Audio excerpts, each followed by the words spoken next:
Moderné kancelárie, obchodné priestory a výborná lokalita pri Dunaji.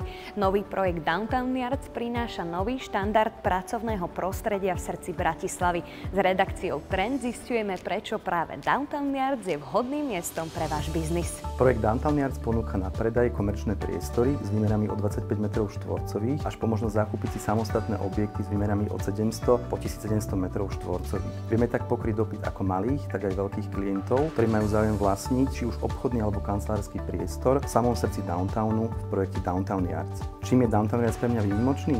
Je to jednoznačne vynikajúcou lokalitou, bezkonkurenčným dizajnom, veľmi kvalitným materiálovým prevedením jednotlivých objektov a dobrou dopravnou dostupnosťou, a to či už autom alebo na bicykli. Do budúcna plánujeme vybudovať cyklotrasu pozdĺž Platinickej ulice, ktorá bude napojená už na existujúce cyklotrasy v okolí, a taktiež je v pláne električka, ktorá pôjde pozdĺž Košickej ulice popred projekt Downtown Yards.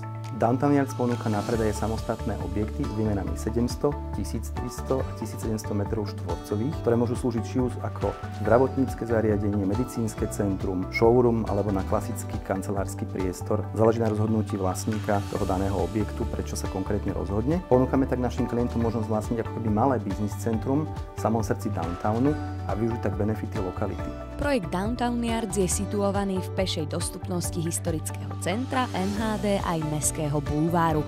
Vďaka množstvu služieb v okolí od gastra po športu nájomníci nájdu všetko potrebné doslova na pár krokov.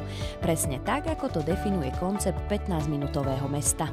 Kancelárske priestory sa odozdávajú plne zariadené, klient si de facto do nich prinesie už len svoj nábytok a vie v nich plnohodnotne fungovať. Čo sa týka obchodných priestorov, tým, že dneska ešte nevieme povedať, o aký koncept v nich bude, tak sa priestory odozdávajú nedokončené a celkový fidelci dokončuje už samotný vlastník toho daného priestoru na základe svojho koncepčného návrhu, typu prevádzky alebo inej služby, ktoré nebude poskytovať. Čo sa týka samostatných objektov, kde to platí, tým, že dneska nevieme povedať, či tam bude klinika alebo kancelária, odozdávajú sa v stave shell and core a dokončuje si ich klient vo svojej réžii podľa svojej predstavy. Tieto komerčné priestory sa budú postupne odozdávať v druhej polovici budúceho roka, čiže v druhej polovici 2026. Downtown Yards prináša ďalší zaujímavý príklad toho, ako sa kancelárske a obchodné priestory menia spolu s mestom. Ak vás tento koncept zaujal, viac informácií o priestoroch aj dostupnosti nájdete na stránke projektu.